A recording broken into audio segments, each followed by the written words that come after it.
Thank you for checking out the One Hand at a Time podcast today. I'm your host, Chris Welton, and it seems like every time I have an intro, it's kind of the same thing, but I have another individual I met because I went to an event and we created a friendship. So I can't wait to share some of the stories and some of the cool things we've done already in the short time that I've known him. But he's an amazing individual. We're really going to focus on how to stay in a good mood, which I think a lot of us need today. Welcome to the call, my friend, Matt O'Neill. What's up, Chris? Man, I'm so honored to be here, bro. And we didn't just meet at an event. Like, dude, we met at an event, and then all of a sudden you started to donate resources and time, and we have granted wishes for children with critical illnesses together because of your generosity and your giving spirit, man. So very honored to be on this show with you, somebody that's so generous of spirit. Thank you for that. Yes, it's been amazing. Thank you for having me be part of that. And just what we were able to do the last time I was in Charleston was just unreal. I think it was over $700,000 was raised at that event. And dude, unbelievable, right? Isn't it cool, like actually meeting the kids that get their wishes to come true? Yeah, it really is. It really is. And it was just really eye-opening to see that, but also to see people give. You know, we talk about right now, there's a lot of people that are struggling in this economy. Things are different, but boy, those checkbooks just kept writing. Those people just kept donating, and we got them excited about some stuff, and we were able to raise some money, which was the reason we're there, right? It's the reason we're there. Yeah. And of course, during that event, I'm in the real estate industry, and we didn't know where the money was coming from. I've just learned that whatever you give, you receive. So I'd much rather be generous of heart and giving, because that kind of signals to the universe, it signals to God that I believe in abundance. And I believe that as I give, I'm going to receive. And so, you know, Katie and I were there. I was bidding on those different things in that auction. She's like, "What are you doing?" And, but then when you do feel abundant, like our only restraint of making money is how creative and how energetic we truly feel like being, which is why I'm such a big fan of helping people feel good and get into good moods, because the better we feel, the more wealth we can create. Yeah. I want to go right into the good mood. Like, so you and I've had several interactions. You're probably one of the most calming people I've been around, right? You just seem to like be really centered most of the time. I'm just curious, like, when did that start? Like, were you that way your whole life as a kid? Were you that calmer kid? Because I was not. I was not that kid. No, man, when I was a kid that was always in trouble. And so I came from a really tumultuous household. I know your story from you coming on the Good Mood Revolution podcast. And, I came from emotional and physical abuse. And then my dad abandoned the family, thank God, when I was 5, and that we got out of like that tyrant rule. But then there was 4 of us living on a secretary's salary, and I'm like, we're trying to figure out how to get groceries that week on $25. And so there's just a tremendous amount of stress. And then, my brothers and we're fighting, and there's not a whole lot of supervision. My mom's working, till nights and things like that. And so a lot of tears, a lot of screaming. When I was in my 20s, I kind of like screamed, was angry a lot, and had a lot of angst as well. And thankfully, when I was 25, I was introduced to the self-development world. And my first glimpse of it was the movie The Secret. Oh, yeah. And the book Think and Grow Rich. And this idea that, holy cow, man, like my whole life is being created. Like all the bad things in my life are coming because I'm of negative thinking. I got to figure this out. And so I've been on a journey almost 20 years of figuring out how to think positive and have positive emotions and really root out and find where is the negativity, because I know it's not serving me.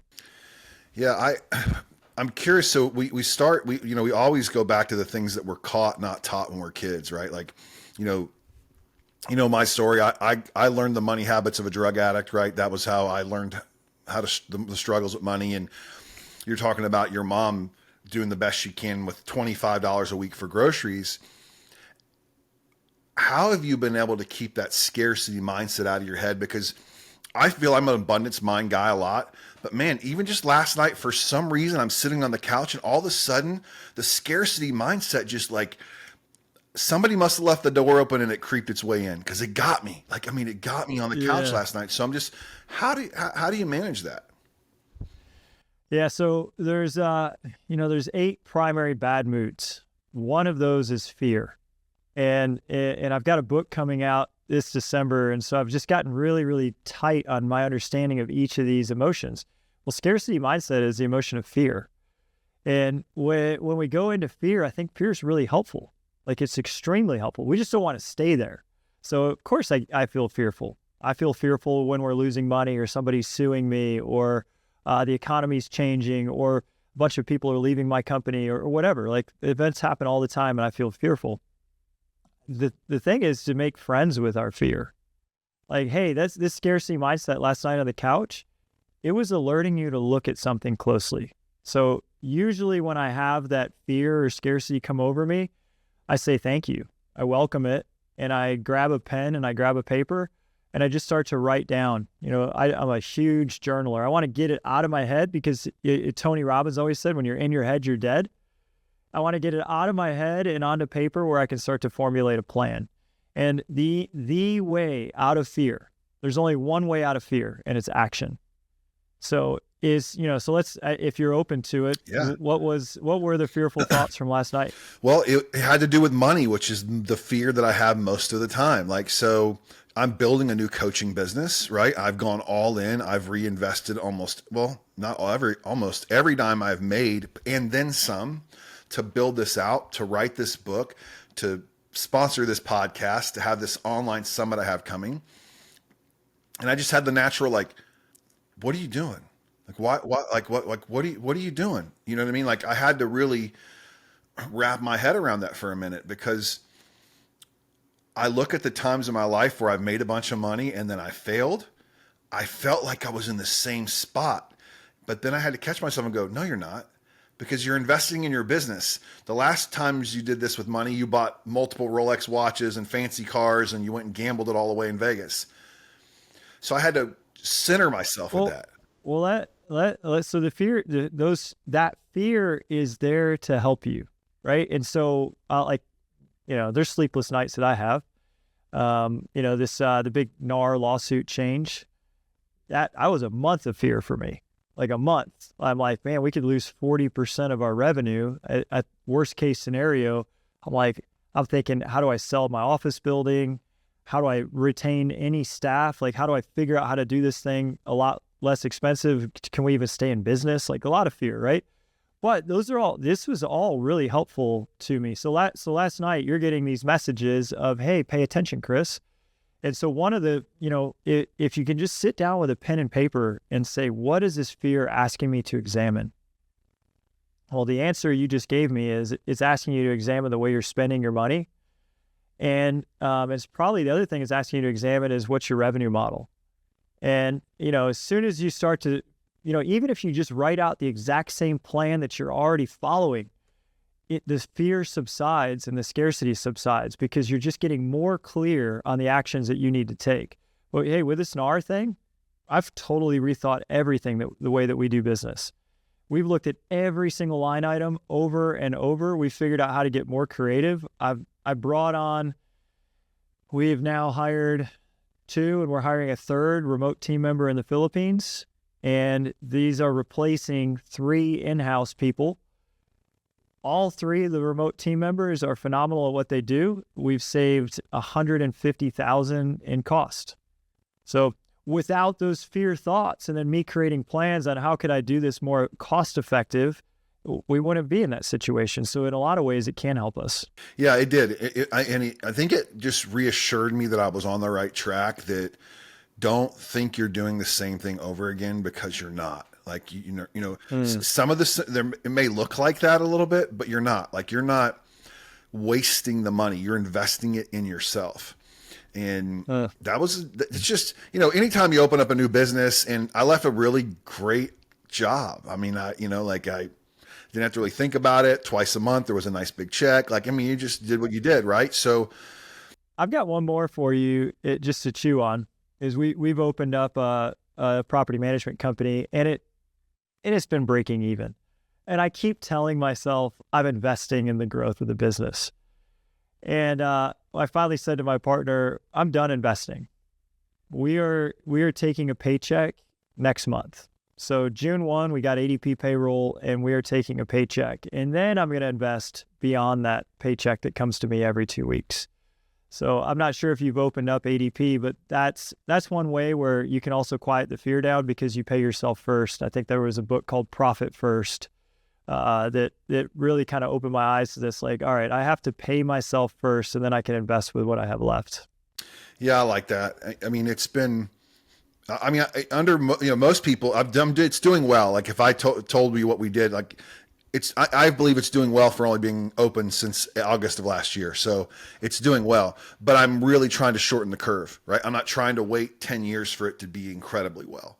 So I'm investing in these certain areas and making these connections and doing those things. Dude, then you're doing exactly what you're supposed to do, right? Like there's hockey stick growth, and last time I was talking to you, you were talking about massive group coaching and initiatives where you got people, you're speaking at big events. It sounds like your plan is extremely sound, extremely well thought out. Just as these things pop up, and they keep popping up for me, just continue to get off the couch, get out of your head, and get onto paper. And if all you do is just write out the same plan, it goes away. Well, I also have your number. I'll just call you too next time I have one of those situations. Hell yeah, dude. I'm just in. call Matt up. I'm in, man. I'll just call Matt. I'm like, all right, hey. And I'll do the same for you. So when I'm freaking out, I'll be like, hey, Chris, dude. You got it. Well, as you're writing this book, you start freaking out. You just call me because obviously I just got done with mine, and I had several of freakouts on the way home with that. So yeah, sure. Look, you talked about the NAR situation, and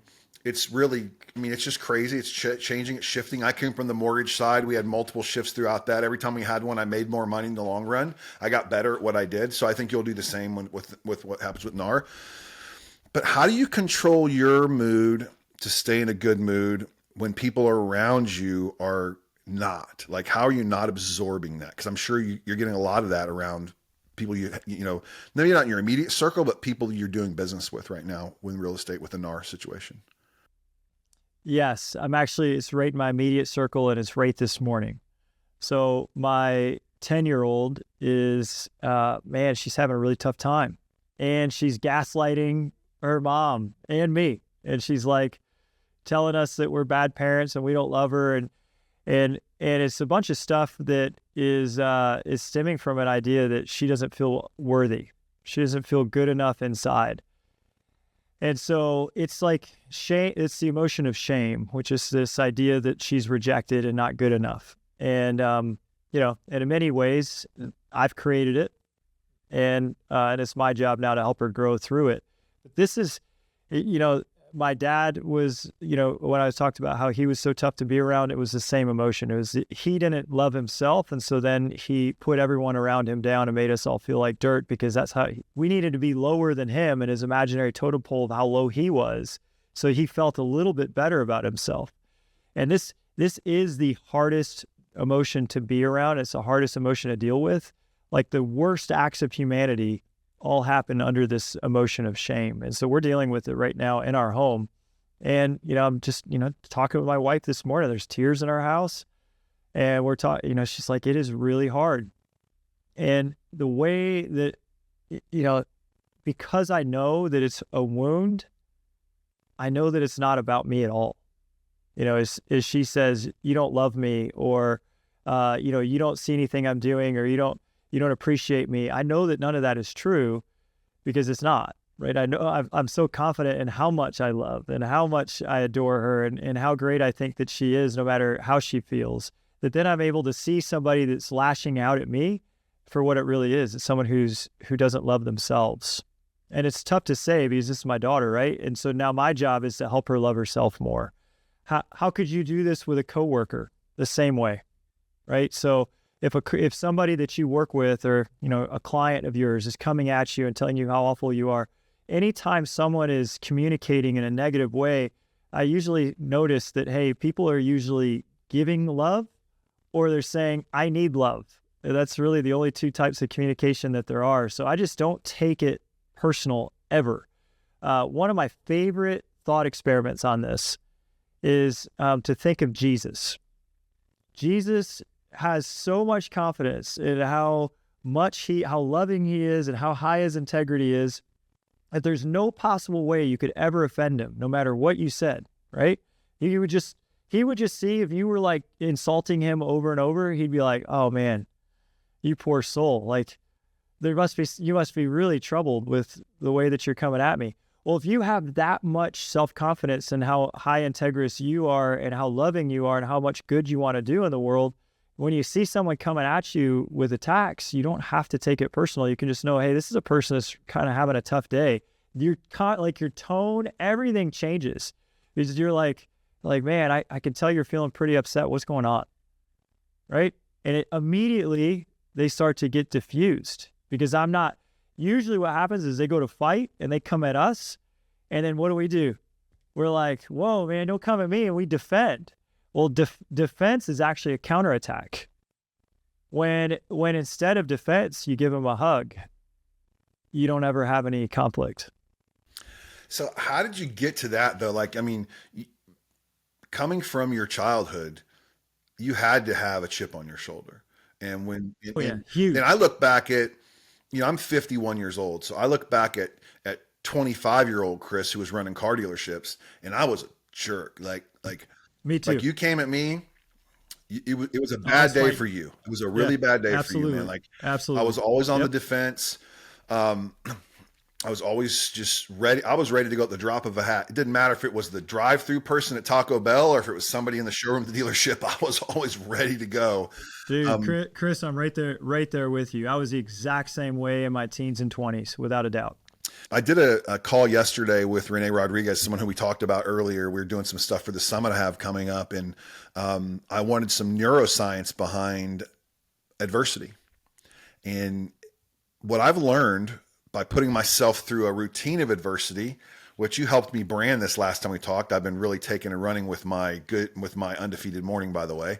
I love that, dude. It's everywhere now. It's everywhere. And I told Adam that. I said, Matt helped me come up with that, which is great. But I put myself through adversity in the morning, and you can bring anything at me, and I'm the calm in the storm, which is like, people that have known me my whole life are like, you're just a different guy. Like you're the calm in the storm. Mm-hmm. So when did you make that shift to be the calm in the storm, Matt? Again, it was all sparked by the books, and I don't know, it's just been an obsession probably, but it's usually our greatest wounds or our greatest gifts, probably because of how much how much I had coming at me as a child, that I was like, I can't let other people continue to feel as bad as I felt. And I had I put up so much armor. I had so much protection. Like I was ready to fight anybody when because I was so hurt inside that the only way that I felt like I could protect all the vulnerability within me was to be as tough and badass as you could possibly be. Right. That served me. It got me through. And then at a point I was like, yeah, it's getting me through, and maybe I'm having success because I was having some success, but I wasn't happy.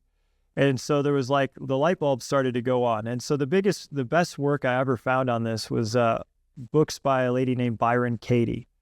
And she wrote a book called Loving What Is. And in that book, she has a process that takes you from any judgment you have of someone else, she says your judgment is a mirror of what you don't like about yourself.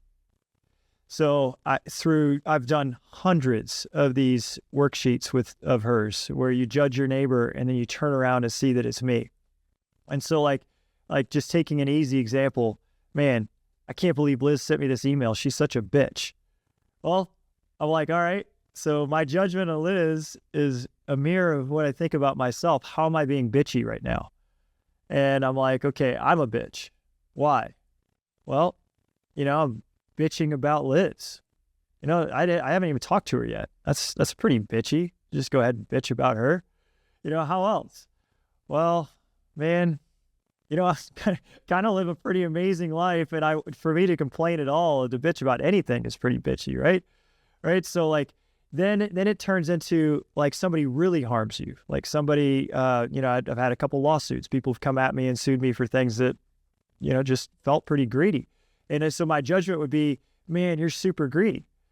And then through the work, I'm like, okay, well, it's me thinking they're greedy is where I suffer. So how am I greedy? And then I just start to name it off. Like, all right, I'm greedy because I live in a super nice house and have super nice things, and I'm not as charitable as I could be. I'm greedy because, last night I was sitting there with a check and I had an opportunity to tip somebody $50 and I gave them 20, right? Like, so I can come up with the things about myself that maybe make me the thing I'm judging. And if you do this over and over and over, you eventually just stop judging anyone, and you always just look at yourself and say, how could I be better in this moment? I mean, that's very powerful to hear that, but I know you, and greedy is not one of the things that I would ever say that you are. And I would say that you're the opposite of that. Like, yes, you have an amazing home. I love your house. It's beautiful. Like, I don't know how many times I've walked by it and I've seen you working on the computer, your back to the window there.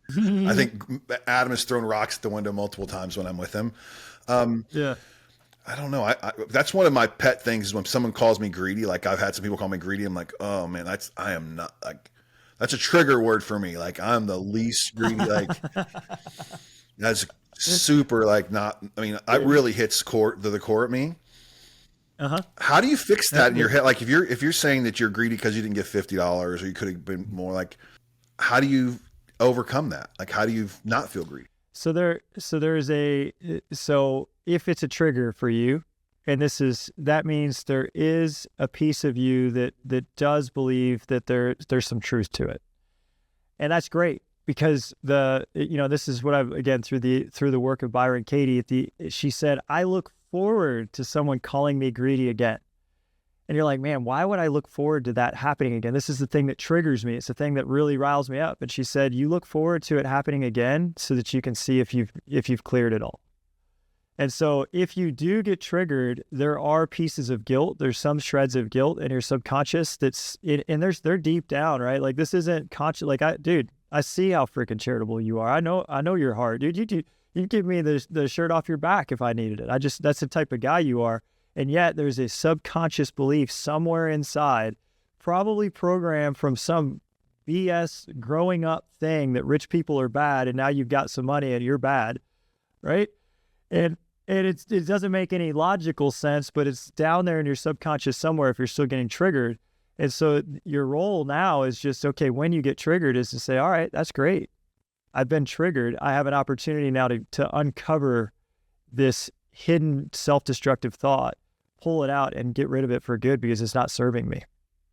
Yeah, you're right. It does. I know where the trigger comes from. I mean, just the things that people said to me as I started making a living and doing well for myself. There was a lot of people in my family that would say, that they'd throw comments at you.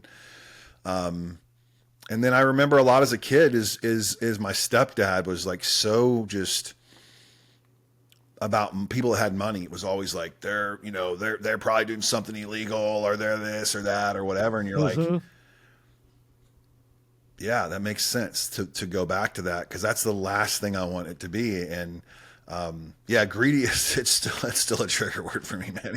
I mean, I don't know. You can call me almost anything on the planet, but that one is the one that just really just. So work on it, and all it is. So here's what I'm going to say about it, all of this work. It is just repetition of belief. So there's been a repetition of belief bouncing around in your head for a long time that if you have money, there's something wrong with you. You're bad, you're evil, whatever. Money's the root of all evil. We got all these different sayings that, I grew up without money as well, right? And so my dad also judged a bunch of people. My brother was like, yeah, same type of things. Like it wasn't cool to have money. And so I didn't want to have money, because then I'd be uncool, because I'd be awful. So, but that's just a belief that's untrue. And the great thing is a lie is really, really weak, but the truth is 1,000 times more powerful, like 1,000,000, infinitely more powerful. So as soon as you find the root, which you've already found, then you just have to affirm the truth over and over. And so I do that with affirmations. I'll do that with, like when I was a kid, I used to get in trouble. I had to write the sentence. Well, in the morning in my journal, I'll rewrite different goals. And so every single day when I'm working on reprogramming something I found in my subconscious, I would just write a statement. So Chris, let's work on this one. How do you want to view yourself as you grow your wealth? I mean, I want to be a great philanthropist when it's all said and done. Like I want to be someone who's changed lives on, not just with money, but with time. You know, and so all you have to do is every day affirm to yourself, I'm an amazing philanthropist and I change lives. If you said that over and over, just once a day, probably for 3 months, maybe 6 months, we'll see how long it takes. You say it long enough that the next time somebody calls you greedy, the truth that you're an amazing philanthropist and that you change lives is so much louder than that weak little lie that all of a sudden it doesn't hit at all. And just like I was talking about with when somebody comes at me and they're upset, I know that there's something going on with them. If somebody were to come at you with that word and you just knew that you're an amazing philanthropist that changed lives, you'd probably look at them and you'd say, man, I'm so sorry that you're hurting. What's going on? Tell me. What's on your mind? Well, all you a-holes with money, blah, blah, blah, blah, blah, blah. Man, yeah, no, I hear you. I see the same stuff. What's going on in your life? How can I help? There's no trigger. Do you feel how like you could be in that same conversation with no trigger, but then you're fully available now to actually help somebody who's hurting instead of dealing with your own triggers? No, there's no doubt about that. I mean, I'm big in journaling. You know that I journal every morning. That's one of my disciplines that I do, and I have my goals. I write every morning in there, and so I can add that very easily. That's something I have a proven track record of it being successful of doing that. So that's not an issue for me. My next question though for you is a good mood. We obviously have a choice to be in a good mood, right? Like, isn't it harder to be in a bad mood than it is a good mood? Or is it? No. Okay.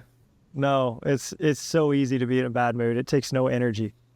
In fact, when I find myself in a bad mood, it's usually because I'm pretty tired and I don't have enough energy to be in a good mood. Yeah. Being in a bad mood is so easy. You just scroll through social media, you turn on the news, you listen to the narrative of everyone around you. 80%, David Hawkins did a bunch of calibrations and research. 80% of the world lives below positivity on a consistent basis. So we are surrounded by, like, because we know that who we hang around turns into our thoughts. Well, just look at the TV programs. What is every TV show out there trying to do? They're trying to induce fear, induce anxiety, induce rage and revenge. Like all these addictive shows are like, where do I hide the body? Yeah. But this because that's what everyone's addicted to is fear, anxiety, anger, revenge, all the negative moods. So it takes a tremendous amount of discipline and effort to be around people that are all in a numbing, anxious, fearful mindset and to rise above it and to be happy anyway. Your undefeated morning is like how you do it. But how much effort does that take? Like for you now, it's a habit and a routine, so it doesn't seem like it takes a lot. But man, it is a mountain to get started. To get started doing what you're doing, it takes so much effort. And then, so at the end of the night is when I'll find myself slipping into bad moods. I've given every single ounce of energy I've got, and I'm out of energy. And I'm like, man, all I want to do is just lay down. And yet my kids still need, I still need to do the dishes and I still need to help with bedtime. And, then one of them is acting up and I'm like, oh. Last night I was trying to brush my teeth. Actually, I was going pee and my 2-year-old opens the door and comes in and he starts grabbing on the back of my pants. And I'm like, oh man, I just want 5 seconds alone. And I go to brush my teeth and he's screaming and like grabbing at me, right? And I'm just trying to brush my teeth. And I can feel that, I'm starting to spiral a little bit, that I've given and given and given and my energy's gone and I'm about to be in a bad mood. And my wife comes over and grabs him and holds him and he's like, I want daddy. But she was there. She could see, and this is what's great is you also need some positive influences in your life. She could see I was at the end of my energy and she gets that way too. And I've got her back. Hopefully one of us is strong and when the other's weak. And she took him and she changed his diaper. And then he said, I want daddy to read me a book. And at that time I'd had a chance to like recenter I had a little space, a little bit of time, like just 2 seconds to myself, and I was able to go read him a book. So yeah, it does take a lot of energy to maintain positivity, but this is why we exercise, right? This is why we eat healthy diets. I truly like all these things. I don't exercise to like gain muscle and all this stuff. I do it so that I have enough energy to be happy. Same here. I mean, it's working out for me definitely keeps my endorphins firing at a high level, and motion controls emotions. One of the things Tony Robbins talks a lot about. And if I'm on with a client and they're having a bad day, I'm like, you need to get off the call and go for a walk. Like, go move yourself, right? Move your body. Just do that. And I find it interesting. We talk about being worn down at the end of the day. In my current role, when I have my one-on-one clients, when then that day's over, I'm smoked. Like, there's no bandwidth left for anything. And someone asked me the other day, they're like, how many one-on-one clients do you want to have? And I said, less than I have right now. I said, why? I said, because it's so labor intensive to coach people one-on-one. Mentally, like the mental bandwidth is tough. So I find myself slipping into that at the end of the night. I go back to gratitude on how grateful I am that I have my newborn son and how just amazingly blessed we are that we have him. And anytime I go into a bad spot, I've got my CJ tattoo on my arm, and I take a look at him and I know that he's watching, and I better get my shit together and get back on track because, that's how I get myself back on track or stay into a good mood. And I've learned a lot about not taking things personally. I read the book, The 4 Agreements, every January. Love that book. And I just don't take it personally, when people say things to me, I'm like, that's them having a tough time or whatever that is. Man, Chris, I just want to honor what you've said about how to get out of a pretty tough mood, moving to gratitude, but even more moving to gratitude and remembering CJ. Because if I'm really lost, if I'm like really lost in negativity, I will meditate on somebody that I love being taken from me. Because none of you know this better than anyone. Our lives are not guaranteed tomorrow. And we get all, when we're in a bad mood, we're basically saying, F you, God, I don't love your gifts. It's not good enough for me. It's an entitled attitude. And so, and I've done this before where I've sat and cried thinking that my wife just died. Like I've pictured myself at her funeral. I've pictured the kids coming to me and saying, I miss mommy. Like, I've just truly gone there mentally that something happened to her. She got in a car wreck. We went to her funeral. I'm back at the house trying to make it all come together without the love of my life. And then I'll like open my eyes with just tears streaming down my face, and it'll be like Ebenezer Scrooge on Christmas Day. And you're like, holy cow, I got another chance. I got a chance. And I'll like go hug her, and I'll just be so excited at the life that I have already. So sometimes we do need to go to the darkness to say, man, I'm grateful for what I do have. And gratitude can bring us back to good moods for sure. I'm a big believer, and there's a lot of strength in the dark side. Going there, and whether it's something you're imagining that could happen or going back to something that did happen that was extremely dark. Life is really about the definition that we give to the things that happen to us, right? Like what do we, how am I framing what's happening right now? And I think that makes me a great husband because I have to be available and understand when my wife's upset with me about something. Most of the time it's not me. Most of the time it's something that triggered her from work. I mean, she takes care of people in life or death situations. She's always has to give people bad news sometimes and then comes home, and it can be tough. Right. So I have to realize that it's not about me. It's about what she's going through, and be there to take that on. What happens when it is about you? Man, I listen, I try not to be defensive at all because, I can get I still have an anger streak in me. I'm still can be an angry person. And I'm like a bull in a china shop when I am. I mean, I'm 6'5", 250 pounds and it can be very intimidating to people. You know what I mean? Like Usually when I'm at an airport, You're a big teddy I bear, am, but though. if you don't know me, I don't look that way. You know what I mean? Like Right, if I'm out in right. public or airport or something, my wife's like, you just relax a little bit because people around you are getting scared right now. I'm like, Yeah, okay. yeah, But I think that understanding that I can control my mood, and it's later in life. I wish I'd have learned that earlier in life. You know, hindsight's 2020, yeah. but because I get so much farther focusing on being in a good mood than I do in a bad mood. Would you mind if we talk about anger Yeah, let's go just for it. for a Yeah. second? Yeah, yeah. One of my favorite quotes on anger is the only people that never get angry live in cemeteries, because anger is a natural human emotion that we all experience, and it comes when our expectations aren't met. And really, what's happening when we're really angry is the anger is never the first emotion; it's always the second emotion. But it happens so fast; it's like faster than a split second. The first emotion is either we feel really hurt or we feel afraid. And then the anger comes in to protect that vulnerable piece where we feel hurt and afraid. And we don't even know that we're hurt and afraid. We just got our protection, our armor, our spears. We're ready to frickin' fight and defend ourselves so that nobody can touch that wound of hurt and afraid. And of course, I get angry. So when the anger comes on, the best thing to do in that situation is to tell the truth. And it's, I'm hurt and I'm afraid. And then figure out, why am I hurt and where am I afraid? You don't know it consciously. If you knew it consciously, you wouldn't be angry. But there is a subconscious part every time the anger comes on of something inside me is hurt or I'm really afraid or both. And when you just get to the root of it, then you get to be like, all right, so in this situation with my wife, she's saying I wasn't there. I wasn't available for the kids this morning. This is me this morning.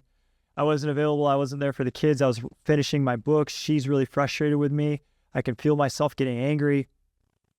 What's the truth here? Where am I hurt? Well, I'm hurt because I feel like she's not recognizing how much I am contributing, right? Where am I afraid? Well, I'm kind of afraid that I'm not honoring my responsibilities as a dad and as a husband. I told her that she didn't ask to be a single parent and raise 4 kids and do all the morning stuff on her own. And I didn't get her permission to go write all morning when she was dealing with the kids. So when the anger goes away, when you just go straight to the source behind it, and you don't have to then respond in an angry way. You know what I find myself though, when I do get angry, the worst part about it is the shame I feel after I get angry. Like I feel like I shouldn't have done that. I know better than that. And my wife's like, you're human. People get angry. She's like, Chris Welton has emotions too. Like she'll tell me that all the time.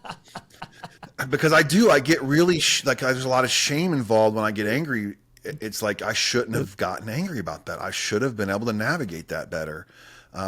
Yeah. And I can totally relate. And thank God for her, because man, she's done a really good job of keeping me calm in situations where it might not have turned out very well. And she's been able to calm me down and turn me back around, which is great.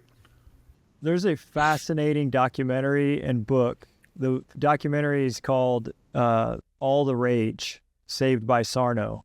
The book is called Healing Back Pain by Dr. John Sarno. And the dude from Curb Your Enthusiasm, I can't remember the guy's name right now, Larry David, and Howard Stern are both in the documentary. They were healed by this guy, Dr. Sarno.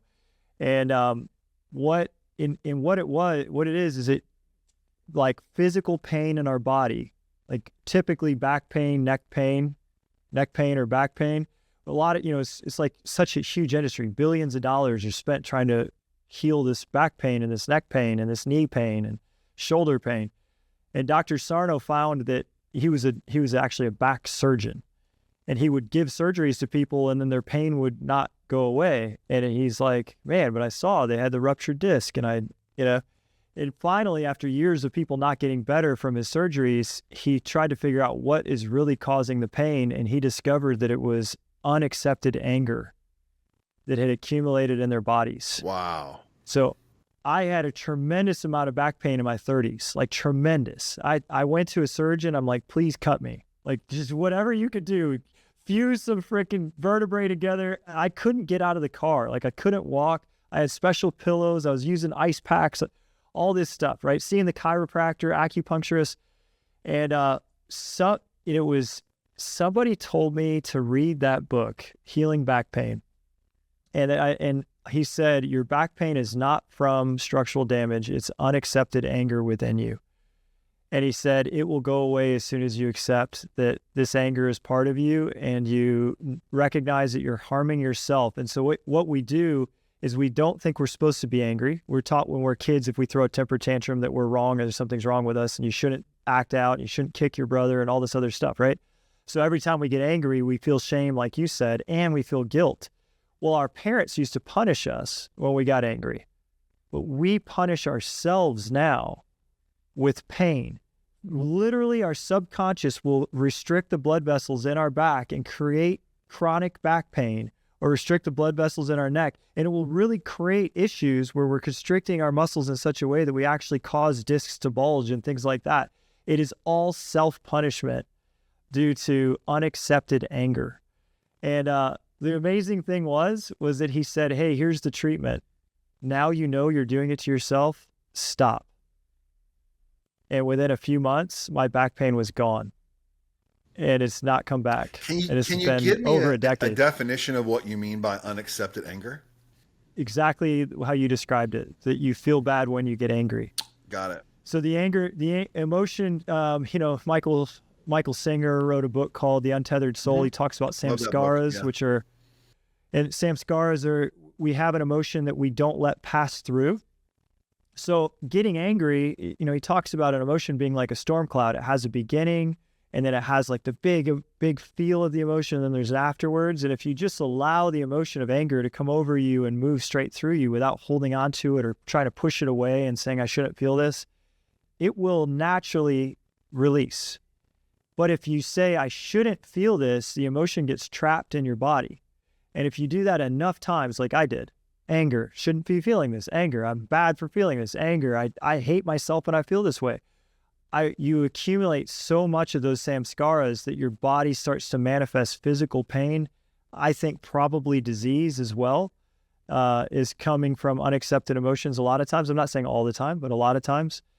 And, I've talked to a lot of cancer survivors who've talked about how they had to change their emotional mindset and change their emotional signature. And that's what healed their cancer as much as the chemo treatments did. I do think you need to do both. But yeah, so what Sarno said was, Matt, your back, he didn't say it to me, but I'm reading the book as if he's saying it to me. Matt, your back is not caused by structural issues, muscular issues, any other issues than your own inability to release your anger and accept that you have it. As soon as you recognize and believe this is fact, your body will start to naturally release the anger you've been holding on to all this time. And so I just chose to believe it. And he said, he's like, throw out your special pillow, throw out your ice packs, throw out your heat packs, stop seeing the chiropractor. He's like, stop doing everything that is pretending like the back pain is anything other than your anger. And I want you to go do the things that tell you that your back is strong. And I just started to do all those things. It took about 6 months and it went away. Now I will get back pain sometimes. And immediately I'm like, all right, what am I angry about that I'm not accepting? And when I go to the root of it, I find it. That's amazing. My back hurts right now as we're sitting here because I did, and I believe, I don't know that it's anger on this side because yesterday was a really tough workout and my hips and back are really tight from the deadlifting I did yesterday. So but okay, good for you. Good for you doing some good deadlifts, man. That's a good sore, right? Yeah, that's a good. I love when I feel sore from a workout. That means you did some work. Yeah, I have a trainer, so if he doesn't hurt me, not hurt me, but make me feel it, then I'm not getting my money's worth. Is the way I feel about it. So, but that's it, man. Man, I tell you, Matt, I'm excited for your book. I can't wait. You're saying it's going to be out in December? Yeah, December 15th. Okay. So we have a release date ready to go and all that. So, okay. That's awesome. I'll make sure that we get that out to everybody in my database when it gets closer. So make sure I've got everything on that I can get. So I'll share that with everybody. If someone wanted to just pick Matt's brain and what's the best way to connect with you and tell us about your podcast a little bit before we wrap things up here. Yeah, man, that is the best way to get plugged in. Just go to everywhere you find podcasts, just like this amazing podcast, and look for Good Mood Revolution. And man, it's like every week I'm just talking about this exact same stuff with different people like you, like Chris. Man, I can't wait for your show to come out on the Good Mood Revolution podcast. But yeah, every week we're having discussions about how to continue to move these bad moods out and bring the good moods back in. And last thing is, if someone's listening to this and they're part of Make-A-Wish, and I think everybody who's in the Make-A-Wish arena should reach out to you and see what you guys have done in South Carolina, because I think it's amazing what you've been able to pull off so far. So anybody that's had any questions about Make-A-Wish, Matt's your guy. I mean, I think that they should reach out to you and just get some advice on what to do with that. I mean, yeah, absolutely, man. Definitely reach out. We got to, just go to our website, goodmoodshow.com. And if you got a heart for Make-A-Wish, happy to talk with anybody about that. Yeah. And amazing, just unreal what they've done so far. And we got some big stuff we're going to do later this year. So I'm excited about that. So, well, thanks again, Matt. I appreciate you taking the time out from your busy schedule and helping me get in a good mood today, because I needed some of that. I needed a little bit of extra TLC, because I'm going to hop on a plane here in a few hours and head out west and leave my family behind for a few days. So I'm never in a good mood when I do that. So, but thanks for being part of the call today, Matt. Thank you for tuning into the One Hand at a Time podcast. Please make sure you like and share the episode, and we'll see you next time here at the One Hand at a Time podcast. Make it a great day.